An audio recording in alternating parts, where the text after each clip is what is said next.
Good morning. आज सकाळ आपण मानक सबुठु बड़ खबर। आज हूँ पवित्र अक्षय तृतीया। ए अक्षय तृतीया अवसर में योग्य चाषी भाई मानक सीएम किसान सहायता राशि प्रदान करा। এই कार्यक्रम कटक स्थित केंद्रीय धान गवेषणा केन्द्र परिसर में अनुष्ठित हेबो, जेउठारे मुख्यमंत्री मोहन चरण माझी यार शुभारंभ करिवे।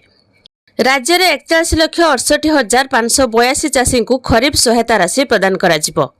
এই যোজনার অক্ষয় তৃতীয়া এবং নুয়াখাই সময় চাষী ভাই মানক দুইটি কিস্তির সহায়তা রাশি মিলিথায়। অক্ষয় তৃতীয়ার খরিফ ঋতু পাই টঙ্কা সিধাসলখ ডিবিট মাধ্যমে চাষী খাতাকু আসিথায়।